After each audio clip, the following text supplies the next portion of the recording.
Hi and welcome to Get in the Habit with myself, David Finch, and my co-host, Sue Allsworth. Hi everyone, welcome back. And today we have the delightful Jenny Luddington from All Heart Led. And it's actually interesting because I've just been in a meditation session with her about illuminate. And I think that's what we might do to you maybe today, Dave. Illuminate me. Illuminate you. Oh, I'm illuminated. I've got a big light here. Look, I've already illuminated. Yeah. Welcome, Jenny. Welcome along, Jenny. So much for having us on to the podcast today, because I've been listening since the beginning and it is always a very real pleasure to be invited on. Oh, you're our listener, are you? That's brilliant. Woo! Yeah, I know, Jenny. And we've conversed via text on Messenger, haven't we? Yeah, and found out that we had the same stomping ground back in Yeah, that's right. We both grew up around Romford in Essex, which was brilliant. And we both moved away from Romford in Essex, which is another thing we've got in common. Which is brilliant. Yeah, I forgot you both had that connection. I mean, it just shows a small world, isn't it? Such a small world. It is such a small world, you know. I'm in South Wales now. Jenny, where are you now? Remind us again. Folkestone. I'm 2 minutes up the road from Sue. Brilliant. So, you know, this is a real national sort of get together now, isn't it? I love it. Really good. Yeah. So thanks for joining us, Jenny. Yeah, that's one of the gifts I think this last year has given us, is that we have met so many people that we just would never have met in any other circumstances. Yeah. So, and I know I've brought a lot of people together with the summits and different things. So today on Get in the Habit, what are we going to be talking about today, Jenny? You are our guest, so it is your little delight to sort of shine the light on where we go today. So where are we going? Well, as I said, long-time fan, and I've been really interested in everything that everybody's spoken to. But I thought I'd like to bring something a little bit different today, and that's about embedding, you know, a spiritual habit, a spiritual practice sort of thing. And I know some people might be going, oh my God, what's all of that?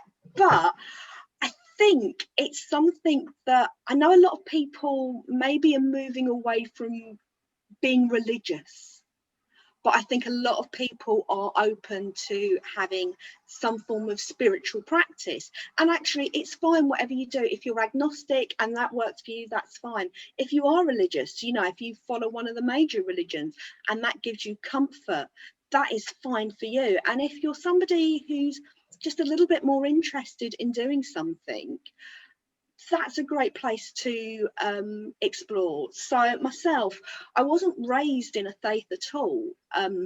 When I was in my teens, I explored Christianity because I had a friend who was churched, and I did it in brownies. So a lot of girls get into church services via brownies and guides sort of thing.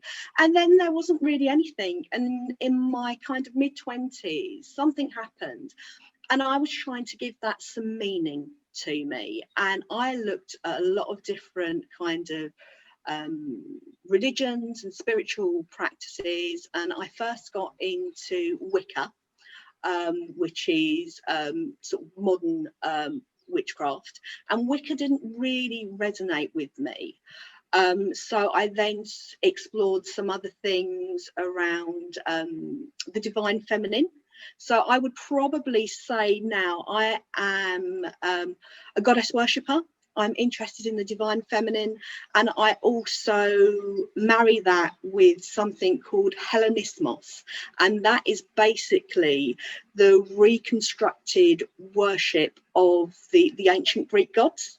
So, you know, when you think of like Zeus and Demeter and Persephone, they're some of the gods that I walk with now. Wow. Ooh, that's a brilliant introduction, Jenny, to what you do, and really enlightening to. I think this is a brilliant podcast. Actually, I really do, because you know, we've never spoke about this subject before, and we've kind of touched on some of our guests are a bit more spiritual than other people. I think Sue is probably a bit more spiritual than me. I'm very, but my spirituality and my faith as I would call it, is very, very different to Jenny's. Yeah. And this is it. Yeah. We did completely different people on the podcast. So I think it's brilliant. So I don't know. I'm going to go over to Sue. Sue, go on, continue from there, because I'm lost amongst all this spirituality. I really am. I think one thing that Jenny and I both share the message, and that is, we've both learnt along our path that to have faith in something, whatever that is for you. I mean, at the end of the day, I used to be what you would call, is it agnostic? Didn't believe in, I was very anti-religion. I was brought up C of E, but I didn't necessarily see those values being followed out at times, and it was like, well, hang on, that had a conflict for me, so I sort of shunned it all. But even being agnostic is a faith in itself. So to have a faith system of some description, I have learned that everyone needs faith in something, and whatever that is and that's then, there's so many different colours and varieties. And at the end of the day, the majority of them all lead you back to that one place of love. But we've just got different terminology and different rituals and different ways of looking at it. And I know that I've delved into Jenny's goddess world, and it's really interesting. It's not something that I'm like, yes, that's me, because I know where mine is. But then I don't. I enjoy the different celebrations and rituals. I've learned a lot more with Jenny about how to respect the seasons and the wheel of the year and different things. And I can take little bits of those and incorporate it into my own spiritual practice. And I know, Jenny, you've done a bit of we've got our cauldrons out, haven't we, Jenny? And gone, we'll have a little bit of this and a little bit of that, mix it all together and make our own thing. Would you agree?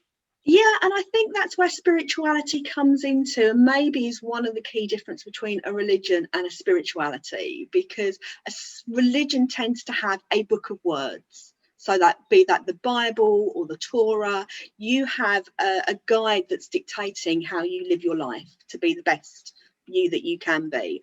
And I think all of us can respectfully borrow and appreciate the different wisdoms that are inherent in different belief systems. So I know that, I've probably read and absorbed a lot from a lot of different religions, sort of thing. And I know that Sue does the sort of science of the mind, and her concept of what that higher self might be. And for some of us, that higher self is a god or a goddess, and sometimes it's just us. It's our higher, intuitive, wise inner person sort of thing. So there isn't just one way to approach this. And for me, my insight into it was from books. That's why Wicca was the first thing I came across, because at the time in the early 90s, that was what was accessible in Waterstones. But I think you can blend the kind of spiritual world and the self-help world and come up with your own path that is unique to you. So one of the things that I quite often talk to people about developing a regular spiritual practice actually comes from a non-spiritual source. Have you heard of Hal Elrod and his Miracle Morning? No. Heard of that? No. So I knew Sue would. Yeah, okay. If it involves a pen and paper, Jen, you know I'm there.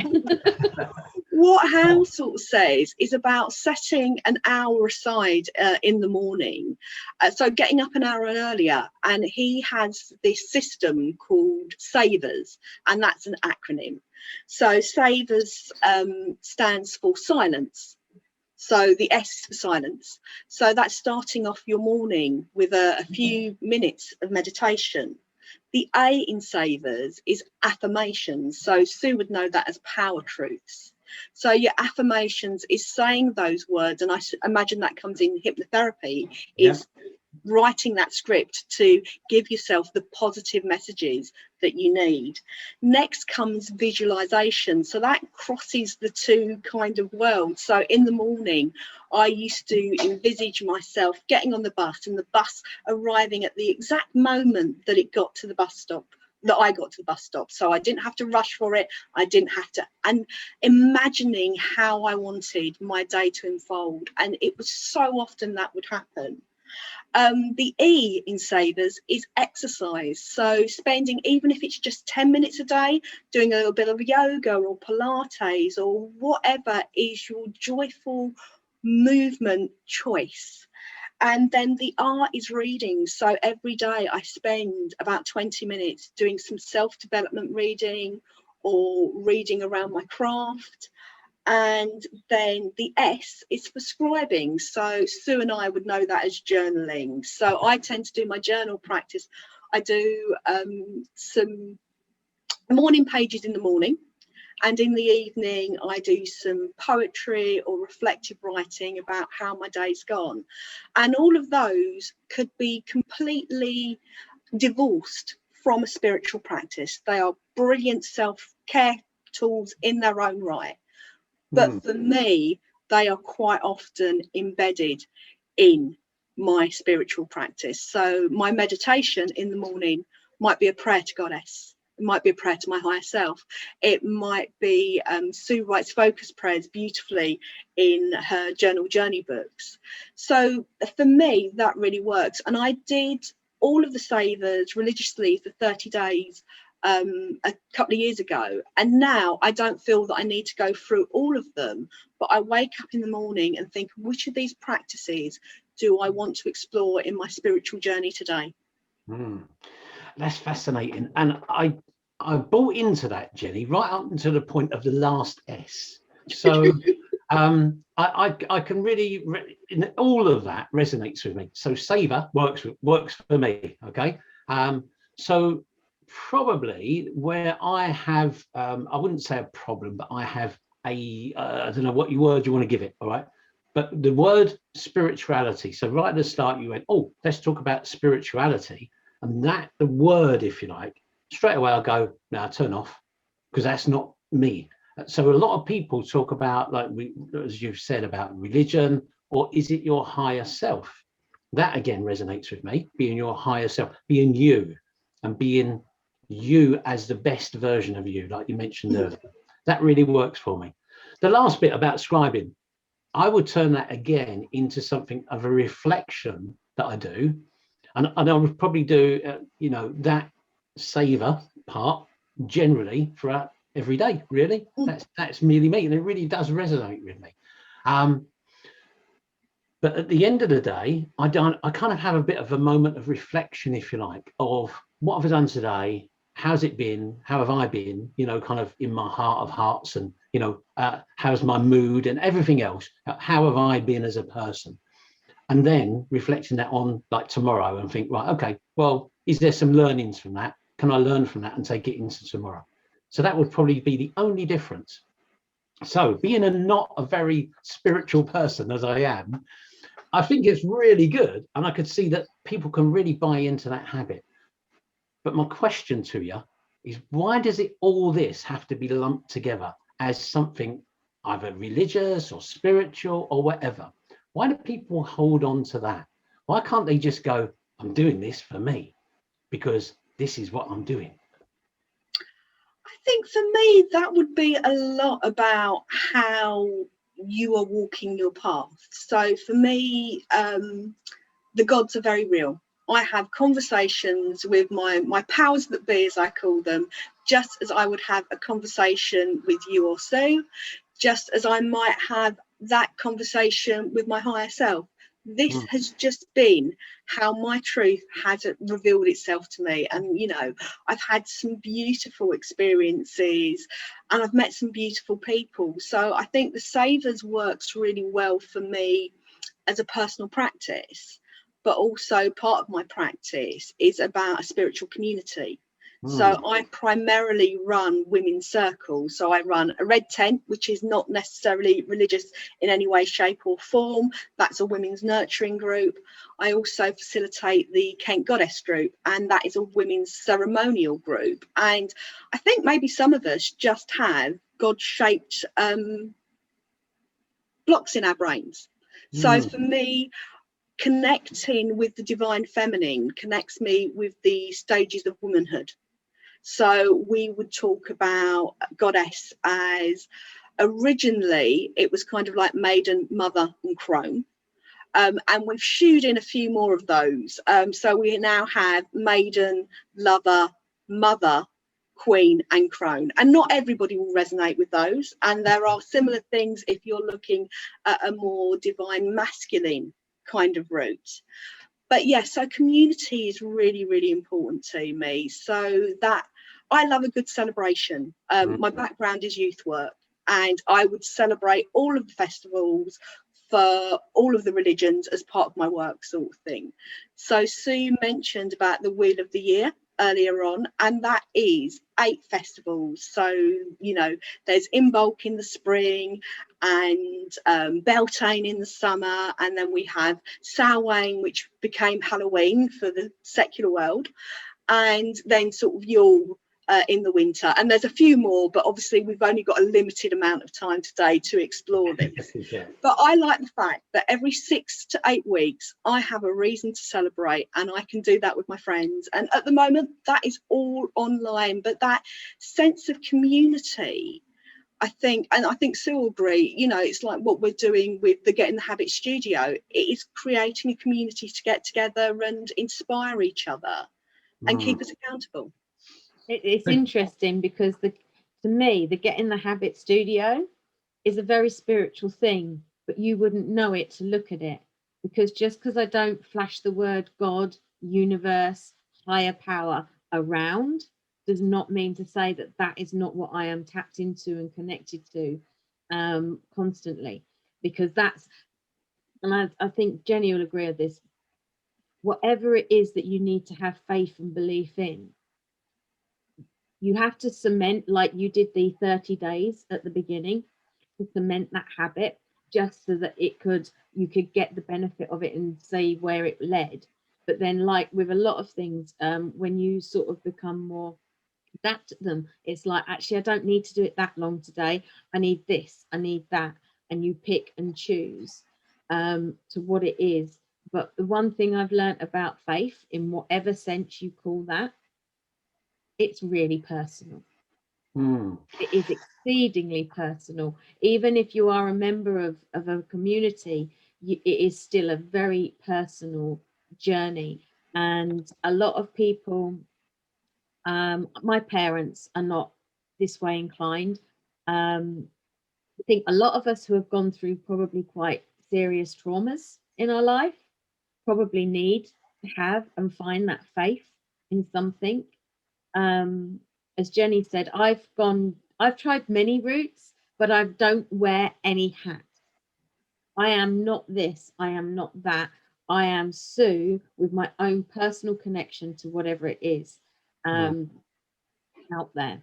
But as much as I probably have tried to shun different philosophies, the one that sits the most best with me is science of mind. Now, you'd call that a spiritual philosophy, but it comes at it from a very, as Jenny would know, a very practical sense to some degree. Yes, it uses the word God and different things, but it's looking at it in a very, these are the principles of the universe.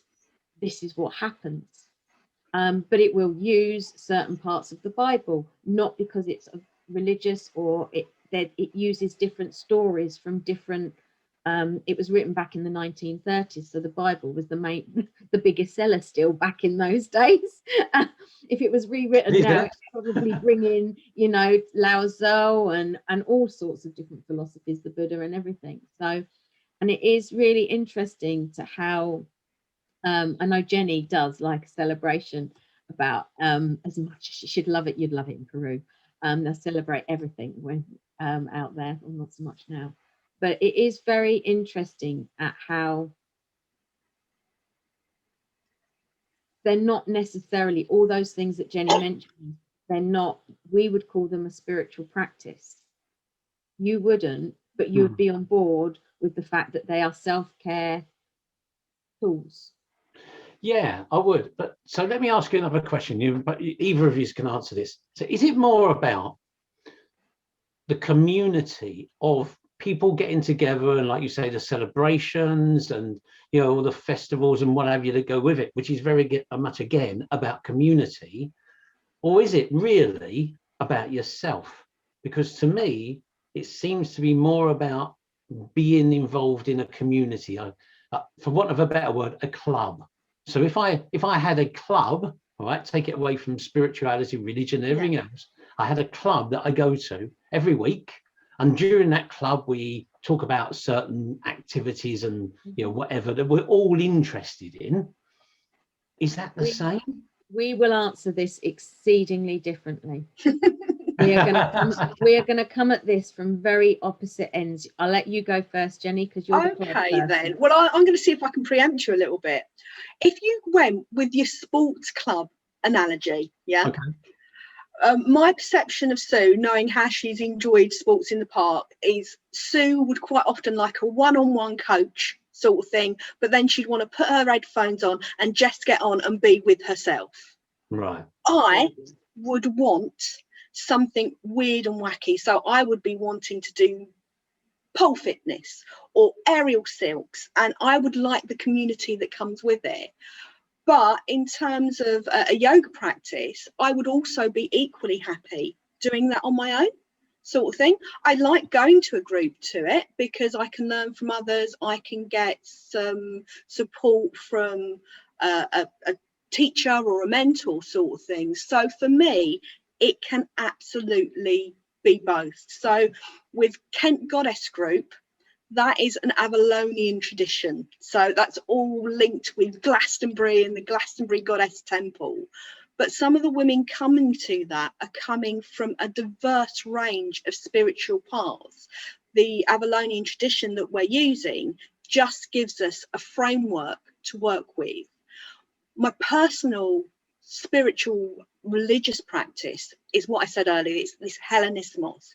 And, you know, I don't know anybody else locally who is walking that path.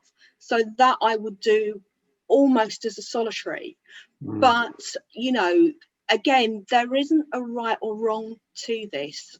Some people have a solitary path because either they can't get out to groups because of health or mental health issues.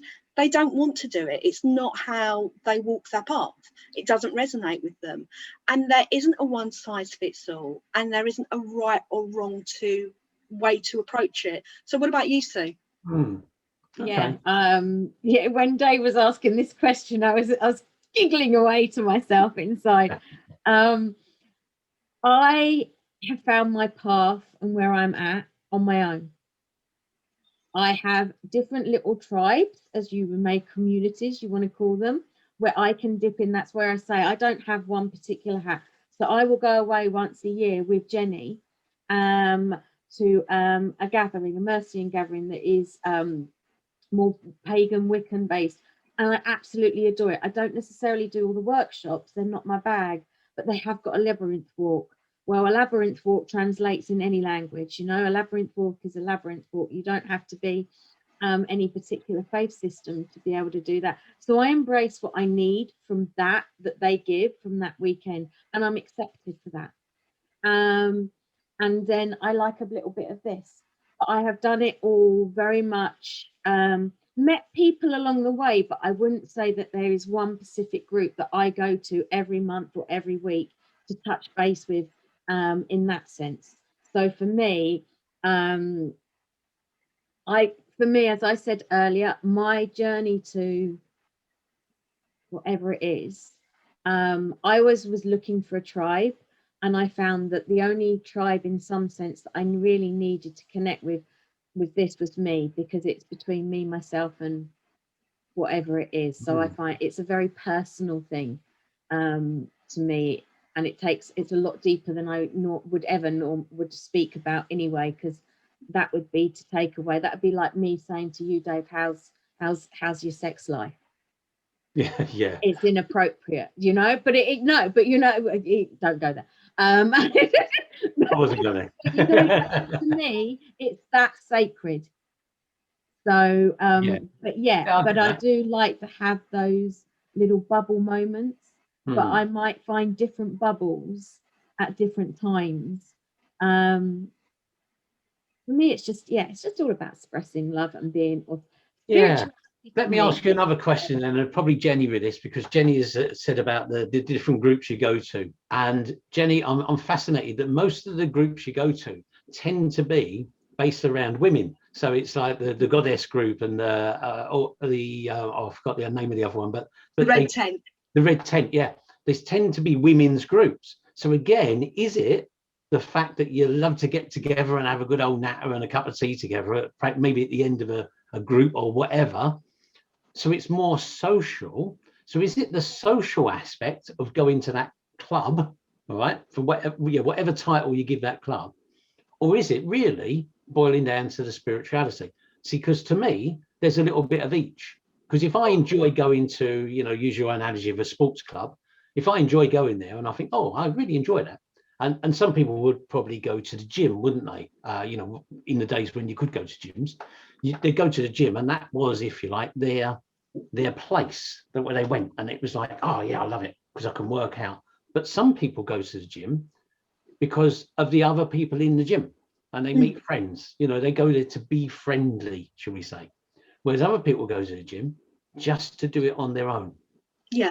Kind of and like, again, there's no right or wrong to that. How many gyms have a sports and social club, or have a bar, or have a coffee shop attached? Yeah, so that afterwards, after you've done your workout, you can sit and you can connect to other people about that experience. So for me, you can just put your headphones on, ignore all of those people, and just walk out, which is what I would do.